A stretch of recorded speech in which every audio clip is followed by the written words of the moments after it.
स्वास्थ्य एक ऐसा मंत्रालय जिसमें जनता का अपने मंत्री के साथ और अपने नेताओं के साथ सीधा संवाद भी रहता है, और जहां तक शिकायतों की बात है, शिकायतें भी जनता सीधे तौर पर करती है। हमारे साथ हिमाचल प्रदेश के स्वास्थ्य मंत्री डॉक्टर कर्नल धनीराम शांडिल हैं। बहुत बहुत स्वागत है आपका। बहुत बहुत धन्यवाद आपको। शांडिल साहब, आप प्रदेश के स्वास्थ्य मंत्री हैं, और हम यूं कहें, जब आप विपक्ष में थे, स्वास्थ्य सुविधाओं को लेकर चर्चा परिचर्चा काफ़ी होती थी, आरोप प्रत्यारोप भी लगते थे। अब आप खुद ये मंत्रालय संभाल रहे हैं, कितनी बड़ी चुनौती इस मंत्रालय को आप मानते हैं?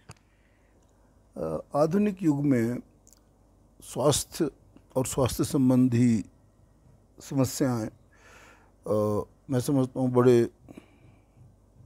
बड़े ही आकार में सामने आई हैं। स्वास्थ्य मंत्रालय चाहे वो केंद्र में हो चाहे वो प्रदेश में हो, एक बहुत महत्वपूर्ण स्थान लेता है हमारे गवर्नेंस में। इसलिए मैं समझता हूँ कि चुनौती भी है और साथ साथ में एक जन कल्याण का रास्ता भी है।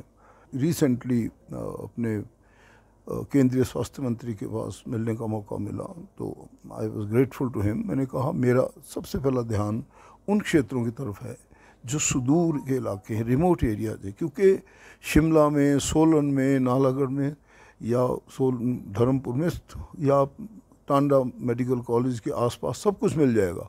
और तो जब हम दूर के क्षेत्रों में जाएं, जैसे चाहे वो इस क्षेत्र का हो, चाहे वो चौपाल का इलाका हो, चाहे वो शिलाई का इलाका हो, चाहे दूसरी तरफ हमारे कांगड़ा के दूर के क्षेत्र हों, लाहौल स्पीति हो या कोई और, उनमें आज भी हमारी स्वास्थ्य सुविधाओं में सुधार की बहुत आवश्यकता है। कर्नल साहब, कांग्रेस के गारंटियां जब आई थी 10, उनमें एक गारंटी ये थी, प्रदेश में 5 नए मेडिकल कॉलेज खोले जाएंगे।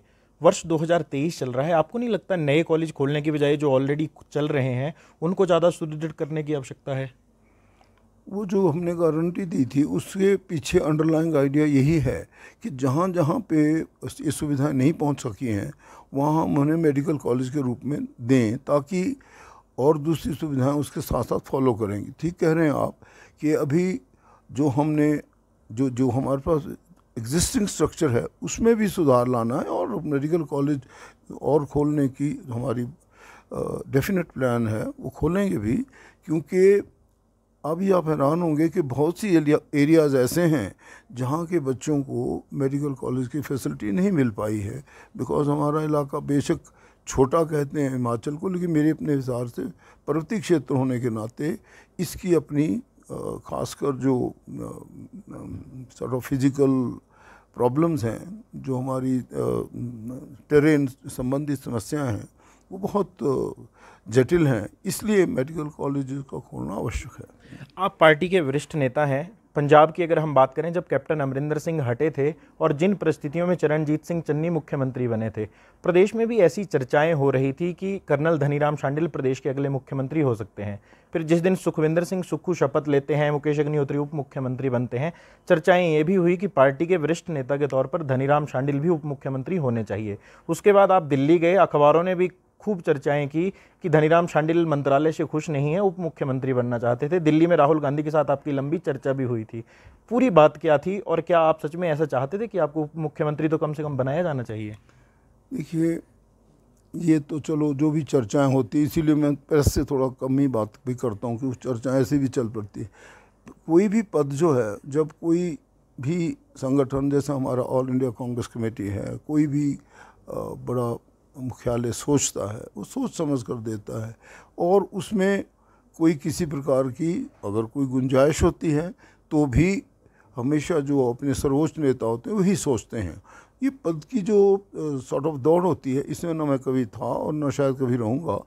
मुझे तो जो काम समझते हैं कि हमारे सीनियर या हमारी जो भी सर्वोच्च नेता हैं, तो वो उसको मैं बड़े ध्यान से करने की कोशिश करता हूँ करूँ।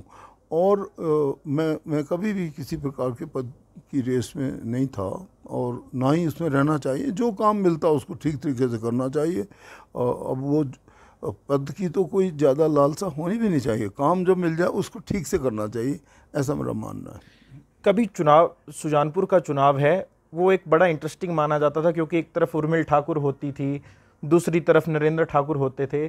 सोलन का भी चुनाव कुछ इस तरह ही हुआ, एक तरफ आप थे, दूसरी तरफ आपके दामाद थे। क्या कभी बेटी ने ये डिमांड भी की कि पिताजी इस बार फिर से वो चुनाव लड़ रहे हैं, थोड़ा सा हल्का हाथ रखना? देखिए, ये सब चीज़ें तो ज़रूर डिस्कस भी होती रहती हैं, परंतु आपको मालूम है कि जब, और मैं तो एक सैनिक रहा हूँ, मुझे तो जो भी कोई हाईकमांड जिसे हम बोलते हैं, जब जो कोई निर्देश दे देती है तो हमें बहुत, जैसे महाभारत में आदमी को कभी कभी अपने रिश्ते भी भुलाने पड़ते हैं, तो इसी प्रकार का कुछ आलम हमारे भी रहा परिवार। No doubt, I have no sort of grudges और नो डिफरेंसेस एट होम। वहाँ बिल्कुल शांत वातावरण है, कोई प्रॉब्लम नहीं है। परंतु जब आप फील्ड में उतर आते हैं तो तब आपको अपने कर्तव्य की ओर ध्यान देना पड़ता है, पार्टी के दिए गए डायरेक्शन पे चलना होता है, और यही हमने किया। आई थिंक इसमें तो कुछ खास ज़्यादा गुंजाइश नहीं होती। अगर हम स्वास्थ्य मंत्रालय की ही एक और बात करें, जब कौल सिंह ठाकुर थे वो अपना चुनाव हारे, डॉक्टर राजीव सैजल थे वो अपना चुनाव हारे, इस बार आपको जब स्वास्थ्य मंत्रालय मिला, क्या आपने नहीं सोचा कि मुझे कहाँ फंसा दिया? नहीं, ऐसा कुछ नहीं है। ये सब चीज़ें, चुनाव हारना जीतना एक अलग सॉर्ट ऑफ एरिया है। जहाँ तक स्वास्थ्य मंत्रालय का सवाल है, आई फील ये तो एक लोगों को सेवा करने का या उनको कुछ अच्छी सुविधाएं देने का मौका है, और इसको एक अच्छे स्वर्णिम अवसर के रूप में ही लेना चाहिए। किसी का चुनाव हारना या जीतना किसी भी मंत्रालय से जोड़ा नहीं जा सकता, ये मेरा अपना मानना है। और चुनाव तो कोई भी हार कोई जीत सकता, चाहे वो मुख्यमंत्री हो, चाहे वो प्रधानमंत्री हो, चाहे वो कोई भी लेजिस्लेटिव पोस्ट की तरफ जाने वाला नेता हो। That makes no difference.